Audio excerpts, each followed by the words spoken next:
Hi everyone, my name is Philip and welcome back to Premdas Academy. And I would like to speak a little bit about non-duality, Advaita Vedanta, Oneness teachings.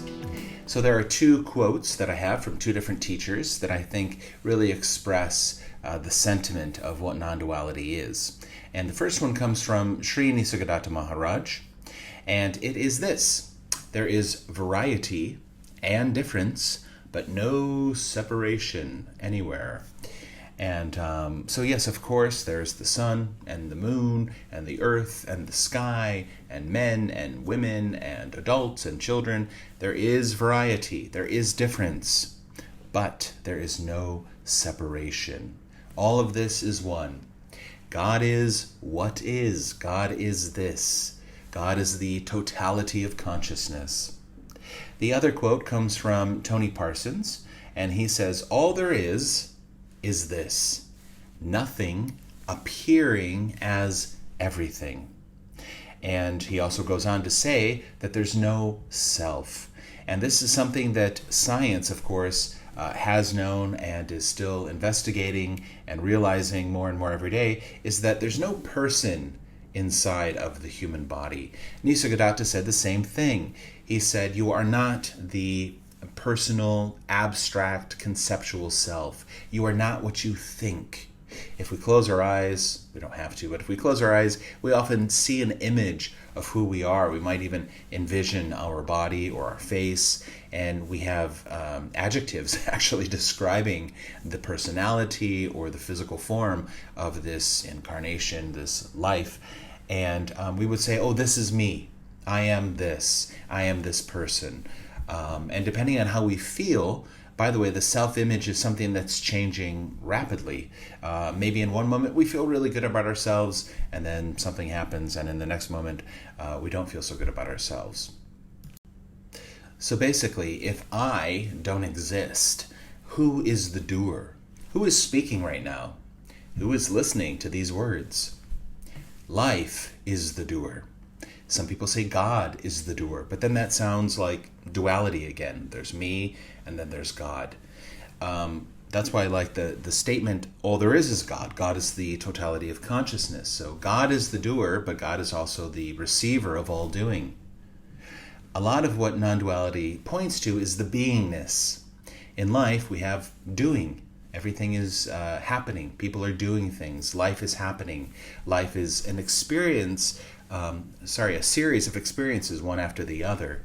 But the question is, who am I? Who is doing all of these activities? And the answer is nobody, because there's no one inside.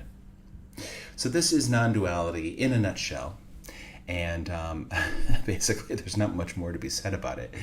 But basically, as long as you feel like you're a separate person, and by the way, this usually begins about maybe 18 months to 2 years. You'll see a young child looking in the mirror, and they start to identify with the form that they see, the reflection in the mirror. They say, hey, that's me. Maybe they don't verbalize it, but that's where this concept of a self-image starts to be created, and then it grows and becomes more solidified as time goes on. Then, of course, by the time you're an adult, you really are convinced, this is me. I am this body. I am this person. And so sometimes it's hard to let go of that. You don't have to, but some people do try to let go of that identification with thought or feelings or with the physical form. So when you start to go into spirituality, meditation or yoga, something like this, or these different philosophies, they might start saying to you, you are not the body. You are not the person. And so the question arises, of course, well, who am I if I'm not the body, if I'm not the person? Who am I? And then what's realized is that it's not really who, it's more like a what. What am I? Because who applies to a person. Who are you? Who is this person? But what is really a little bit more accurate. What are you? And even that is sort of a mystery, right? We don't really know what we are, but we know that there's a presence here. Something is alive. Something is aware. Something is aware of what's happening inside the body and what's happening outside of the body. Everything is actually arising and appearing within that one awareness, what we would call inside the body or outside of the body. Both of these are actually inside this vast bubble, if you want, of awareness.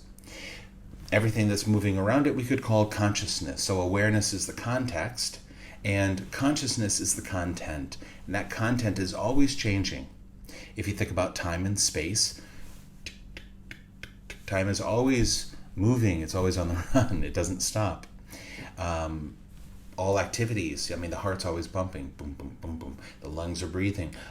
All these different biological, physiological, psychological processes are happening all by themselves. Every day, 7 billion people basically wake up and they go out and they live their lives. They do things. What are they doing? Well, mostly they are trying to be happy. They're trying not to be bored.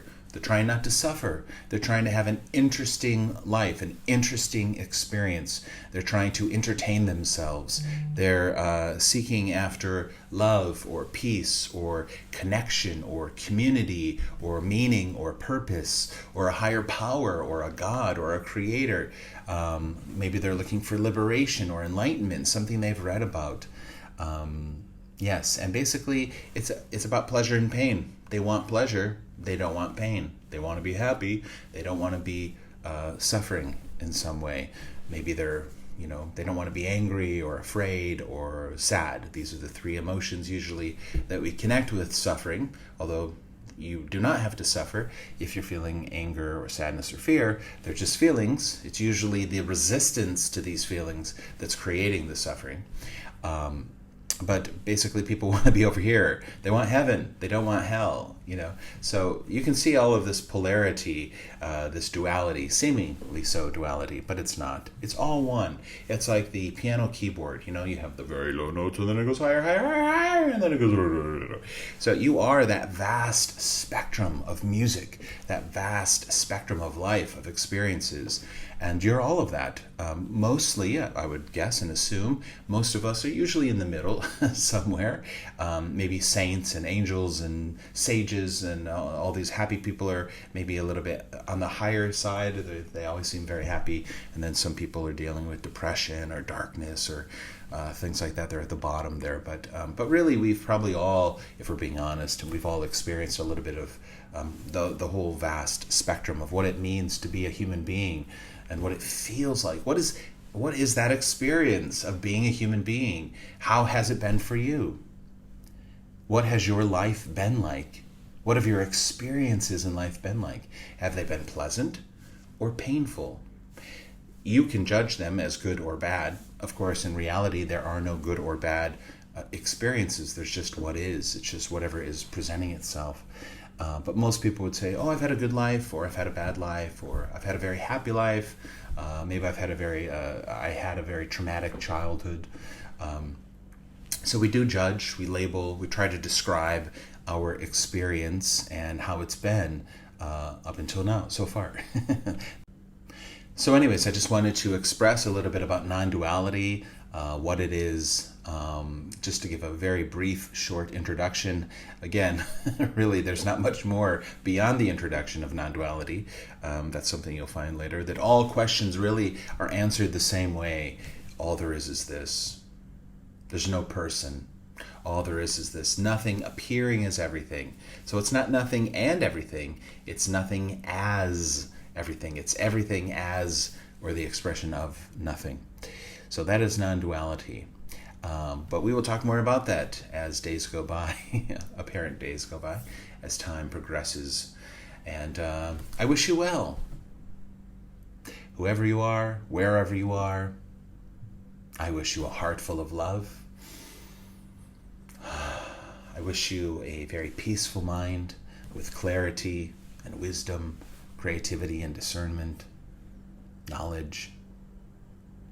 And I hope that you have a very meaningful life, a fruitful life, sort of a juicy, dramatic, entertained life, so that you are enjoying yourself.